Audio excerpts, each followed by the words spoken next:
Hello everyone, c'est moi pour ma vidéo du dimanche. J'espère que vous passez un excellent week-end. Vous allez voir, la vidéo d'aujourd'hui est énigmatique, mystérieuse et passionnante. C'est un sujet qui a déjà été traité, mais par rapport à, vous savez comment je fonctionne, les synchronicités, les petits éléments qui ne semblent pas payer de mine et qui sont révélateurs de beaucoup plus que ce qu'on pense. Bon ben voilà, parce que déjà, peut-on encore douter du fait que les choses s'accélèrent de manière significative dans le monde ? Entre la porte-parole de la Maison-Blanche, Jen Psaki, qui ce 25 mai a annoncé que les autorités américaines prennent très au sérieux le signalement d'objets volants non identifiés dans l'espace aérien du pays et enquête sur chaque incident de ce type, et qui a reconfirmé la volonté des autorités américaines de publier intégralement un rapport sur les ovnis présumés qui ne cesse de faire la une de l'actualité et qui est, selon elle, de surcroît, selon ses propres termes, actuellement préparé par le bureau du directeur des renseignements nationaux en collaboration avec le Pentagone, et qu'elle ajoute encore que les autorités américaines, pour un certain nombre de raisons, ne peuvent pas discuter publiquement de la menace que les ovnis présumés pourraient représenter.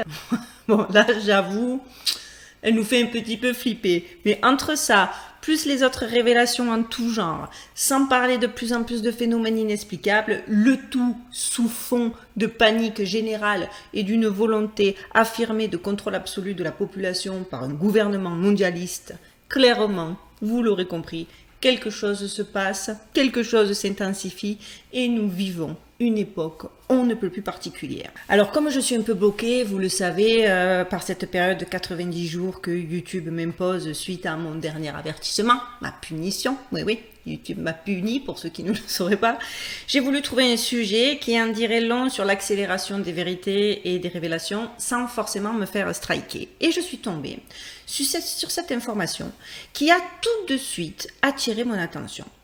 J'ai vu que la procureure générale Vicky Chapman, le surintendant détective Debray, responsable de la division des enquêtes sur les crimes majeurs de SAPOL, et la directrice adjointe des opérations de Force&Key Science SA, ainsi que le docteur Anne Coxon, je vous les ai tous cités. Je savais pas qui c'est, je sais pas qui c'est, je suis pas bonne avec les prénoms. Pourtant, je sais pas, j'étais pleine d'ambition aujourd'hui, je me suis dit, tu peux le faire. Alors, bien évidemment, j'imagine que j'ai saccagé les 3/4 des prénoms, mais c'est pas ce qui est important, vous allez voir. En tout cas, tout ce beau monde en Australie ont donné une interview aux médias au sujet de l'exhumation du corps de l'homme de Somerton, trouvé sur la plage de Somerton, en Australie méridionale, en 1948. Effectivement, suite à l'approbation du procureur général Vicky Chapman, le corps a donc été exhumé ce mercredi 19 mai. L'affaire est entre les mains de la direction des enquêtes sur les crimes graves de la police de l'Assemblée qui continue d'examiner et d'enquêter. Le docteur Anne Coxon, directrice adjointe des opérations de Forensic Science SA, a même déclaré: la technologie dont nous disposons actuellement a clairement des années-lumière d'avance sur les techniques disponibles lorsque ce corps a été découvert à la fin des années 1940. Même si cela est très complexe et prendra du temps, nous utiliserons toutes les méthodes à notre disposition pour essayer de mettre un terme à ce mystère persistant. Le procureur, quant à lui, a annoncé que pendant plus de 70 ans, les gens ont spéculé sur l'identité de cet homme et de comment il est mort. C'est même une histoire qui a captivé l'imagination des gens à travers l'État et à travers le monde. Et en fait, je crois que finalement, nous pouvons trouver des réponses grâce à l'expertise combinée de la police, de la SA et de la FSSA. Je me suis dit quand même, c'est bizarre qu'avec le nombre hallucinant de cold cases et de corps non identifiés dont le gouvernement australien dispose, parce qu'en Australie, je peux vous dire que des disparitions inexpliquées, il y en a beaucoup. Parce que quand je vivais en Nouvelle-Calédonie, on est allé plusieurs fois, les vacances les moins chères et les plus proches, c'était l'Australie, du coup on est allé plusieurs fois, et les légendes urbaines, de toute façon, vous avez vu le film La colline à des yeux ? C'est inspiré d'une histoire vraie. Donc c'est pour vous dire. Pourquoi donc leur première investigation se porte sur un mec décédé sur une plage dans les années 1940. Alors j'avoue que je ne connaissais que très vaguement l'histoire de l'homme de Somerton et que j'ai décidé de m'y repencher dessus. Et vous allez voir que non seulement c'est fascinant, mais à l'heure où les masques tombent, cela a beaucoup de sens. Le mystère du corps de l'homme de Somerton, c'est maintenant.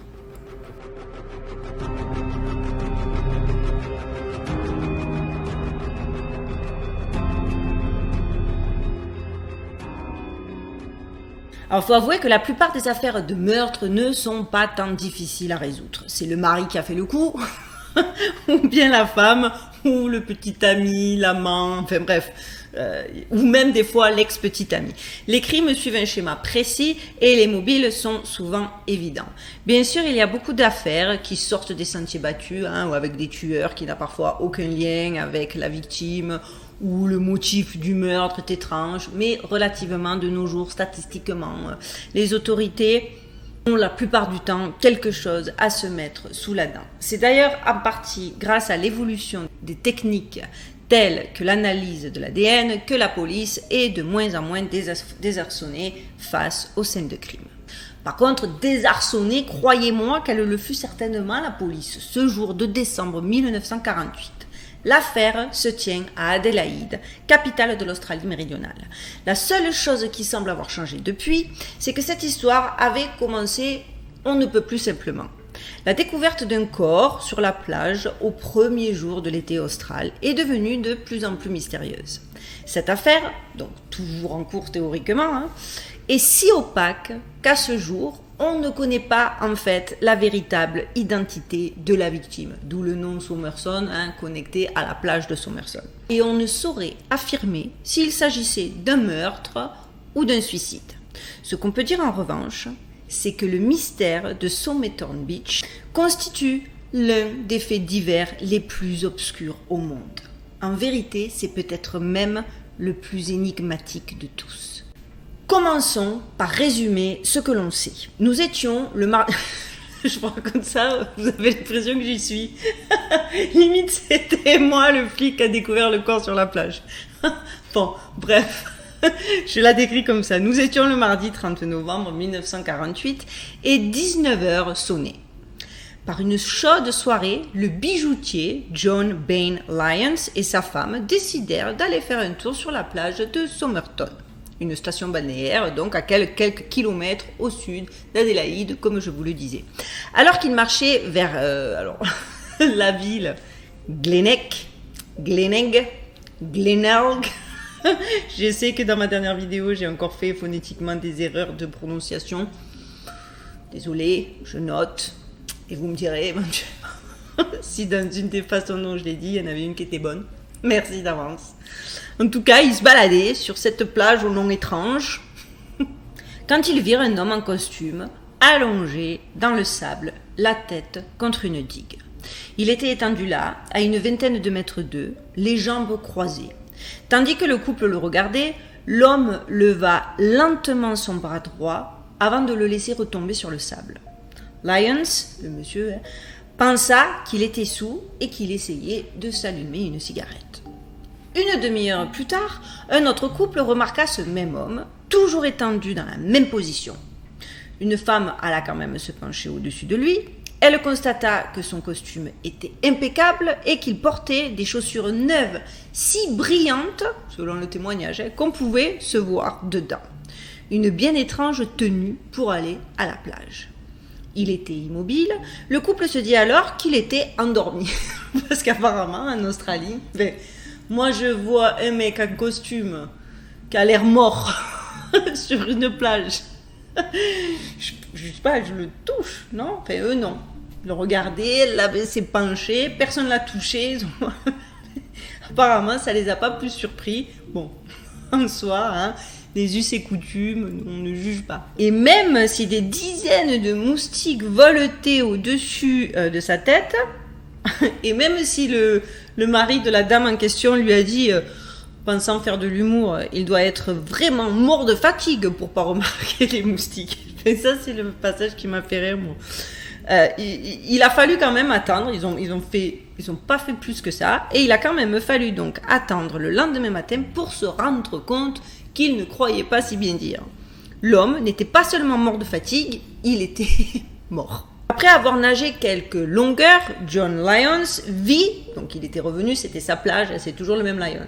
C'est pas un deuxième mec qui s'appelle Lyons aussi. Il vit plusieurs personnes attroupées près de la digue où il avait aperçu le soulard la veille au soir. Il se dirigea vers elle et vit une silhouette allongée, donc toujours dans la même position, tête appuyée contre la digue et jambes croisées. Mais à présent, bien évidemment, le corps était froid. Il n'y avait pas la moindre trace de violence. Une cigarette à moitié consumée était posée sur son col, comme si elle était tombée de sa bouche. Le corps arriva au Royal Hospital d'Adélaïde 3 heures plus tard. Là, le docteur John Barclay Bennett évalua l'heure de la mort à 2 heures du matin. Selon lui, la cause du décès était sans doute une insuffisance cardiaque. Mais il soupçonnait aussi, pourquoi je ne sais pas, mais un empoisonnement. Le contenu des poches de la victime fut disposé sur la table. Des tickets pour allier Adélaïde à la plage, un paquet de chewing-gum, quelques allumettes, 2 peignes et un paquet de cigarettes Army Club en contenant 7 d'une autre marque plus chère, des Kensitas. Donc je vous le dis parce que ça a de l'importance. Il n'y avait ni portefeuille, ni argent liquide, ni carte d'identité.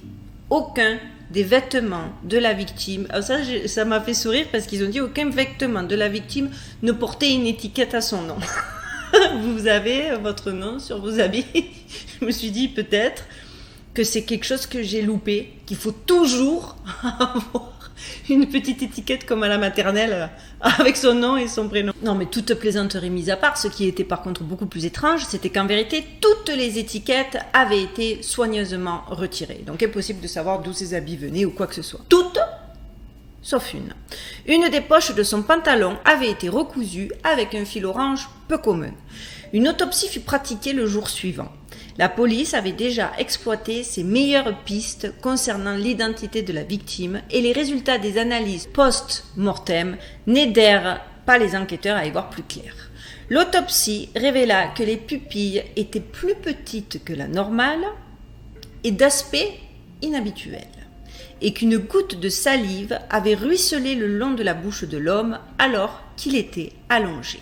Donc apparemment, selon la disposition du corps, cette goutte qu'il n'avait pas pu ravaler semblait un petit peu sortir de l'ordinaire. Contrairement à ses pupilles, sa rate était anormalement grosse et dure et faisait 3 fois la taille d'une rate normale.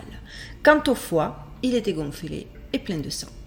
Un éminent professeur suggéra qu'il n'y avait qu'une seule solution au problème. Un poison hyper rare avait dû être utilisé. Le pathologiste John Dwyer trouva dans l'estomac de la victime les restes de son dernier repas, une tourte à la viande et aux légumes, ainsi que du sang. Ce détail venait corroborer la thèse de l'empoisonnement, même si rien ne prouvait que le poison avait été mis dans la nourriture. À présent, l'étrange comportement qu'avait eu la victime sur la plage, s'écrouler dans le sable vêtue d'un costume, lever puis laisser tomber son bras droit, ne semblait plus du tout être lié à l'alcool. Cela ressemblait plus à l'attitude de quelqu'un ayant reçu une dose mortelle d'un produit à effet hyper lent. De nombreux tests sanguins ainsi que des analyses sur les organes de la victime furent effectués, mais d'après les rapports de l'expert, les résultats n'ont révélé aucune trace de poison. J'ai été très surpris que l'expert ne trouve rien, confia Dwyer lors de l'enquête. À dire vrai, la cause de la mort ne put être déterminée. Le corps révéla d'autres bizarreries. Les muscles de ses mollets étaient très développés. Même s'il approchait la cinquantaine, l'homme avait toujours des jambes d'athlète. Ses orteils, en revanche, avaient une forme très étrange. Un expert laissa une note dans le dossier de l'enquête. Je n'ai jamais vu, de toute ma carrière, des muscles aussi développés. Et la forme de ses pieds était frappante. On aurait dit, et c'est ma théorie, qu'il avait pris l'habitude de marcher avec des talons hauts à bout pointu. Notre expert suggéra du coup que la victime était peut-être un danseur classique. Quoi qu'il en soit, un rebondissement vers rendre l'affaire encore plus étrange encore.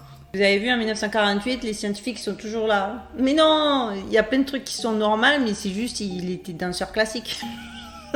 Il avait une cigarette, comme vous l'avez vu sur les photos, il ressemblait plus à un commercial, les VRP de l'époque, qui faisait du porte-à-porte pour vendre des bibles, que réellement de Baryshnikov. Mais il y a toujours...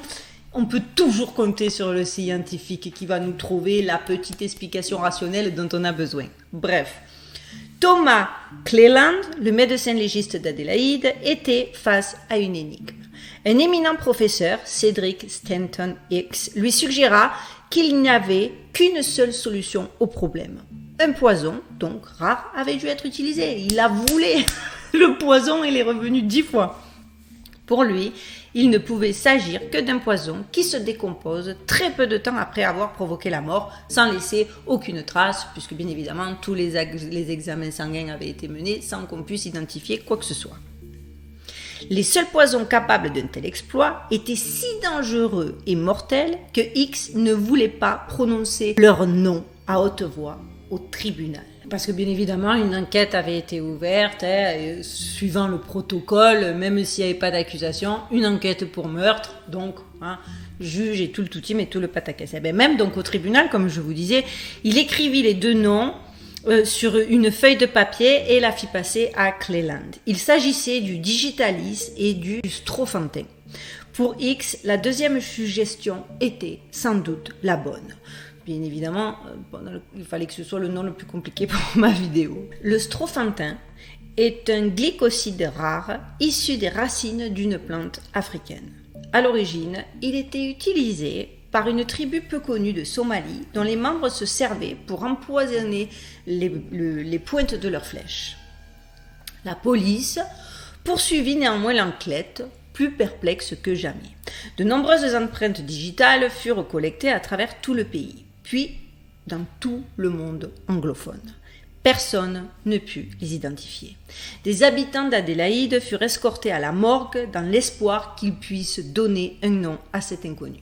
Certains pensaient reconnaître la victime grâce à des photos publiées dans les journaux. D'autres étaient des proches désespérés à la recherche d'un membre de leur famille disparu. Mais personne, absolument personne, ne reconnut le corps. Le 11 janvier 1949, la police d'Australie avait suivi pratiquement toutes les pistes dont elle disposait et abandonné chacune d'elles. L'enquête fut alors élargie dans l'espoir de retrouver des objets oubliés ayant appartenu aux défunts. Des bagages abandonnés pourraient par exemple donner la preuve que l'inconnu venait de l'étranger. Il fallait donc vérifier tous les hôtels, les teinturiers, les bureaux des objets trouvés, les aéroports et les gares des environs. Rien. Mais le 12 janvier, les enquêteurs envoyés à la gare d'Adélaïde trouvèrent une valise marron qui avait été déposée dans le vestiaire le 30 novembre. Les employés n'avaient aucun souvenir du propriétaire de la valise et son contenu n'était pas d'une grande aide. Elle renfermait une bobine de fil orange semblable à celui utilisé pour recoudre la poche du pantalon de la victime. À part cela, quelqu'un avait pris soin d'effacer toute trace de l'identité de l'inconnu. La valise ne portait ni autocollant, ni marque distinctive, et une étiquette avait été arrachée sur l'un des côtés. Elle avait été également retirée sur tous les vêtements présents dans la valise, sauf 3. Ils portaient les noms de Keane ou T. Keane. Et on ne trouva personne portant ce nom. D'après un journal d'Adélaïde, la police conclut que quelqu'un les avait laissés volontairement, sachant pertinemment que le nom de la victime n'était pas Keane ou Keane. Parce que ça se prononce différemment. Ou Kini, si on veut le faire dans le texte. Le reste des affaires était tout aussi vague. Il y avait un kit de pochoir du style de ceux qu'utiliserait l'officier de la marine marchande en charge de peindre les noms des cargos, un couteau de table dont le manche était coupé, ainsi qu'un manteau recousu en point de plume, inconnu en Australie. Un tailleur a identifié ce point de couture comme étant américain, ce qui suggérait que le manteau, et sans doute son propriétaire, avaient voyagé durant la guerre. Mais aucun navire n'était venu de l'étranger et les dossiers de l'immigration n'avaient, là encore, rien donné. La police fit venir un nouvel expert, John Cleland, professeur émérite en pathologie à l'université d'Adélaïde, afin qu'il réexamine le corps et les objets personnels de la victime.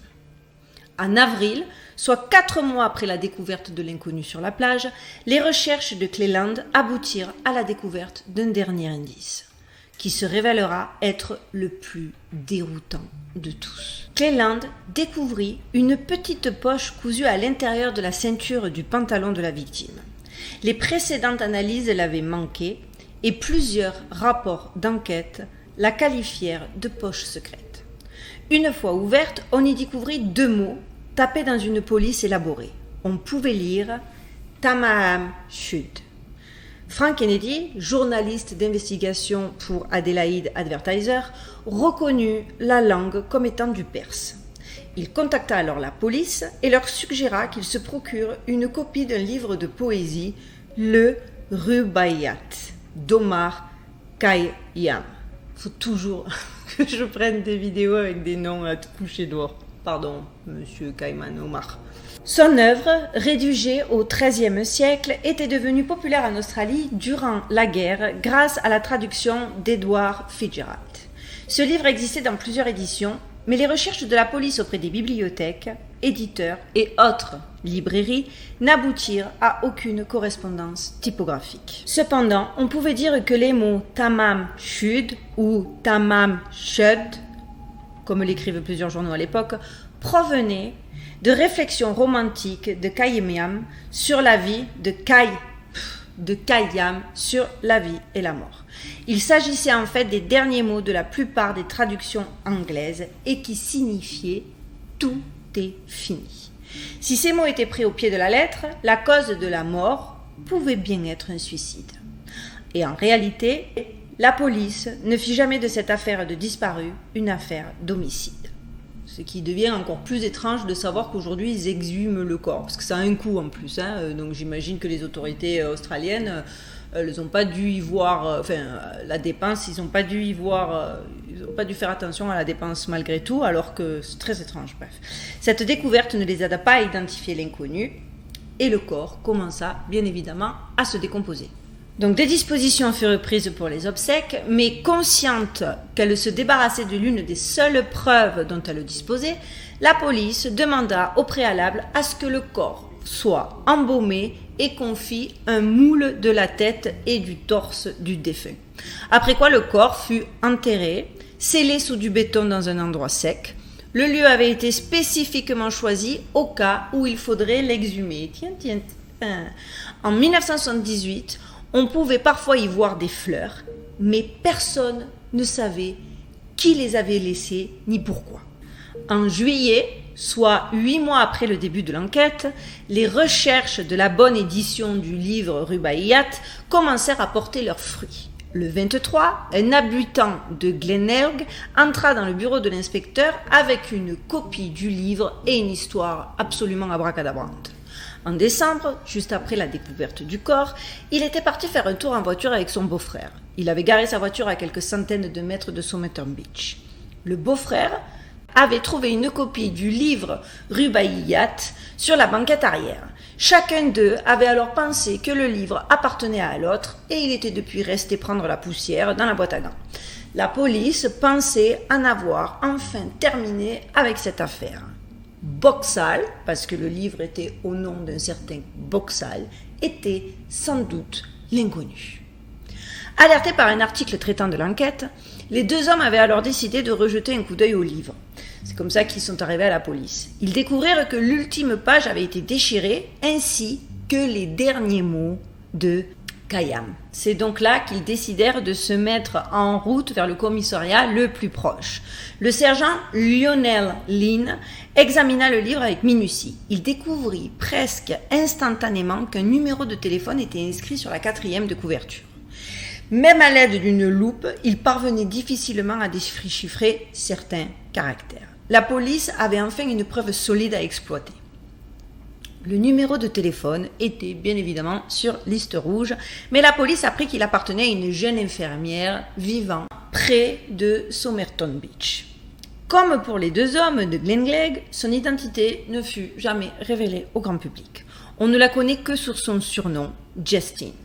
La police australienne de 1949 essayait tant bien que mal de protéger les témoins qui étaient embarrassés d'être liés à cette enquête. Peut-être était-ce parce qu'elle vivait avec l'homme qui allait devenir son époux, mais l'infirmière admit à contre-cœur qu'elle avait un jour offert une copie de Rubaiyat à un homme qu'elle avait connu pendant la guerre. Elle donna son nom à la police, Alfred Boxall. La police pensait en avoir enfin terminé avec cette affaire. Boxall, donc, entre le nom dit tout, c'était très certainement l'inconnu, et ils se sont dit, voilà, affaire classée. Il suffit de quelques jours aux enquêteurs pour trouver enfin l'endroit où le hypothétique Boxall vivait, Marouba, en Nouvelle-Galles du Sud.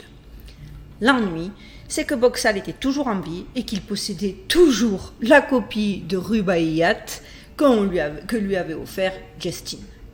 La dédicace de l'infirmière était toujours là, intacte. Le bout de papier retrouvé dans la poche secrète de la victime devait ainsi provenir d'ailleurs. Mais où? Il aurait été utile que la police d'Australie posât plus de questions à Justine, mais de toute évidence, elle ne le fit pas. L'interrogatoire gentillet qu'elle avait subi soulevait quelques questions. Entendue à nouveau, elle se rappela que l'année passée, elle ne se souvenait plus exactement quand, alors qu'elle rentrait chez elle un soir, ses voisins l'avaient informée qu'un inconnu avait appelé et cherché à la voir. Lorsque la police lui montra le moulage du visage de la victime, Justine sembla, selon Lynn, complètement stupéfaite et comme sur le point de s'évanouir. Elle semblait reconnaître l'homme, mais malgré tout, elle démentit formellement. Le sergent Lynn avait cependant remarqué un détail dans la copie de Rubaiyat qu'avaient apporté les deux hommes de Glenglade. Examiné sous l'ultraviolet, on pouvait voir 5 lignes dont les lettres étaient mélangées, la deuxième ligne ayant été raturée. Les 3 premières lignes étaient séparées, les 2 dernières par 2 lignes horizontales. Un X avait été décrit sur ces dernières. Cela ressemblait à un code. Craquer un code d'après un petit fragment de texte est une tâche quasiment impossible, mais la police fit de son mieux. Le message crypté fut envoyé à Naval Intelligence, terre promise de l'élite des cryptographes australiens, et la police autorisa sa publication dans la presse.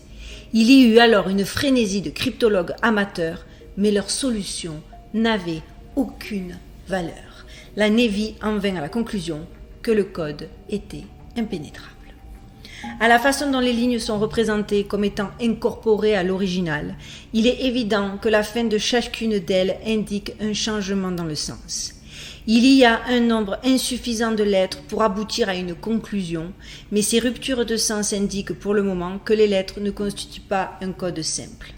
La fréquence des occurrences des lettres, bien que peu concluante, correspond sans doute au tableau de fréquence des mots anglais. L'explication sensée serait que ces lignes représentent les initiales de mots employés dans des vers de poésie ou de documents similaires. Malgré toutes les tentatives, le mystère restait entier. La police australienne ne parvint pas à craquer le code ou à identifier l'inconnu. Justine est décédée il y a quelques années, sans révéler pourquoi elle avait failli perdre connaissance lorsqu'elle avait vu le visage de la victime. Et lorsque le médecin légiste publia son ultime rapport en 1958, il admit « Je suis incapable de dire qui était le défunt. Je suis incapable de dire comment il est mort et quelles en furent les causes. » Ces dernières années, l'affaire du Tamam Shud a commencé à faire reparler d'elle. Des détectives amateurs ont enquêté sur des pistes que la police avait abandonnées. Ils ont élucidé 1 ou 2 mystères, mais en ont souvent créé de nouveaux. 2 d'entre eux se sont montrés particulièrement tenaces. Il s'agissait de Jerry Feltus, policier australien à la retraite et auteur du seul livre publié sur l'affaire, et de Derek Abbott, professeur à l'université d'Adélaïde. Les 2 hommes ont fait avancer l'enquête de manière significative. Ils ont avoué cependant ne pas avoir résolu le mystère. Mais regardons de plus près les dernières pièces du puzzle. Alors je ne vais pas vous faire exactement point par point toutes les théories que ces 2 hommes ont explorées, parce que je pense qu'il y en a qui sont voilà, encore des rationalistes qui ont essayé d'expliquer l'inexplicable. Bien évidemment, il y a eu la piste de l'espion, de l'amoureux et conduit, voilà, il y a toujours hein, la base de la base, etc. Ils ont tenté de dire qu'il était effectivement empoisonné, que le poison aurait été mis. Enfin bref, je vais pas tout vous les faire parce que j'ai trouvé que, ok, bref, ils ont essayé, tant mieux pour eux, mais ça n'a rien donné si ce n'est des théories. Mais par contre, ce que ça a mis en avant et ce qui m'a intéressé à moi, c'est que le plus gros mystère dans tout ça, c'est que c'est l'impossibilité de trouver la copie exacte du Rubaiyat, remis à la police en 1949. Des recherches exhaustives de Jerry Feltus ont fini par aboutir à une copie presque identique. Il s'agissait de la même couverture publiée par une chaîne de librairie néo-zélandaise, Whitecomb & Tops. Mais le format était plus carré que l'original. Si on ajoute à cela les recherches d'Abbott, le mystère s'épaissit en vérité encore davantage. Ce dernier a découvert qu'au moins un autre homme était mort en Australie après la guerre, avec une copie du poème de Khayyam reposant près de lui. Son nom était George Marshall, un immigré juif venu de Singapour. Sa copie du Rubaiyat avait été publiée à l'ombre chez Methuem. C'était une 7e édition. Jusqu'ici, quand même, avouons que c'est quand même relativement étrange. Mais des enquêtes auprès des éditeurs et des bibliothèques du monde entier ont montré, et c'est là que c'est vraiment dingue, qu'il n'y avait jamais eu plus de 5 éditions du Rubaiyat chez Methuem.